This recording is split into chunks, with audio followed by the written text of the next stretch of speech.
मैं प्रणाम करती हूँ, माता भवानी के चरणों में प्रणाम करती हूँ, सभी देवी देवताओं के चरणों में प्रणाम करती हूँ, मेरे दीदी भैया के चरणों में प्रणाम करती हूँ। जितनी वर्षी वर्तन में मेरी बहनें मेरे भाई बैठे हैं सभी के चरणों में प्रणाम करती हूँ। मंच वाली बहन जी के चरणों में प्रणाम करती हूँ। मेरा प्रणाम अपने अपने चरणों में स्वीकार करना। जब सच्ची रास्ते पर चले हैं तो सच्ची रास्ते को ही अपना के सच्चाई पे ही चलना चाहिए। पैर ना डगमगाएं किसी के भी, है ना।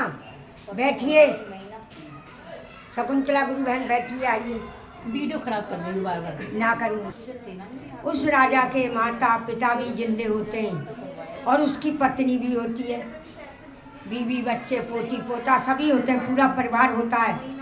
देखिए जरा, बातें बंद करिए, आप सुनती रहो। हाँ, टेप लगा के सुनो मुंह पे।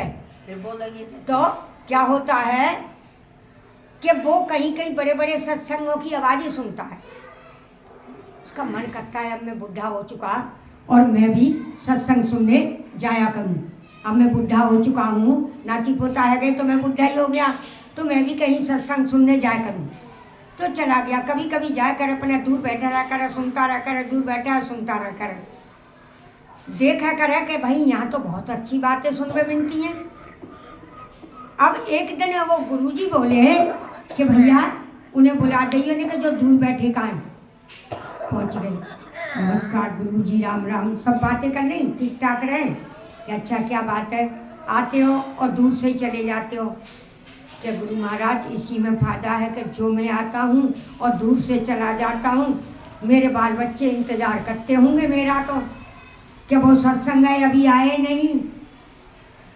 क्या रे, घर की बातें छोड़ो, बाल बच्चे सबके होते हैं, किन के नहीं होते। गुरुजी कह रहे क्या अच्छा, क्या हाँ ठीक है। अब वो जो है चले गए 2-4-6 दिन के लिए, सत्संग दूर कहीं है, रोकाओ 4-6 दिन के लिए चले गए। अब उनके बालक कहीं अभी ना आए, ऐसे मतलब थोड़े बड़े तो कत्ते ही। फिर गए 2-4 दिन के बाद घर। गुरुजी ने कहा कि देखिए आप जा तो रहे हो, कुछ ले जा रहे हो सत्संग से। कि गुरुजी मैं तो कुछ नहीं ले जा रहा। कि क्या दोगे फिर बाल बच्चे ने।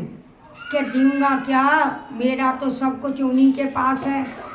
कि तुम्हारा कुछ नहीं है, उनके पास तुम्हारा कुछ नहीं है। कि क्यों, सब कुछ है मेरा।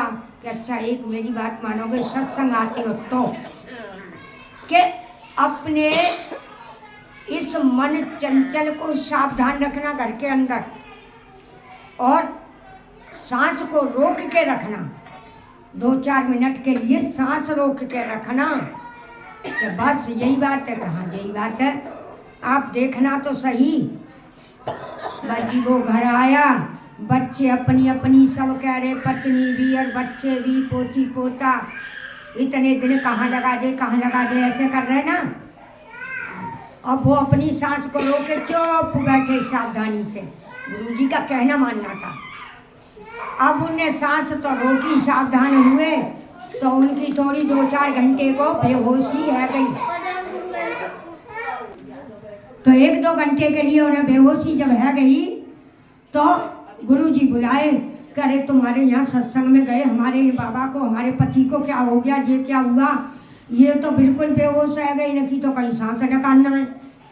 कि अरे अच्छा। गुरुजी ने कहा कि अच्छा देखता हूँ। अभी गुरुजी जल लेके आए वहाँ से, अपने कमंडल में जल लेके आए वहाँ से। गुरुजी जब जल लेके आए तो उनने देखा, सोच विचार करके उनको पड़ा नीचे कि अच्छा एक बात मेरी मानोगे। घर वालों से कहा कि देखो ऐसा करो कि अब तो जे गए। क्या सच में? क्या हाँ सच में गए। सब रोने लगे। उन्हें कही रो मत, अगर तुम जिंदा चाहते हो इन्हें देखना तो भाई ऐसा तो होना है, किसी न किसी की मृत्यु जरूर होनी है घर में। तुम्हें मैं जल देता हूँ और भाई जो तुम दुनिया से जाना चाहो और थोड़ा सा जल पी लो, इन्हें मैं जिंदो कर दूँ। ये वापस भेज देंगे भगवान इन्हें तो, पर किसी न किसी की बलि तो लेंगे ही। पत्नी से पूछा, पत्नी ने मने कर दी। पोती पोतन से पूछा बेटी बेटा सब नहीं मने कर गई कि नहीं, हम क्यों मरना चाहें, वो तो अब गए तो गए, हम क्यों मरना चाहें कि बस यही बात है। थोड़ी सी देर उन्हें देखा कि देखा वो समय आ जाओ।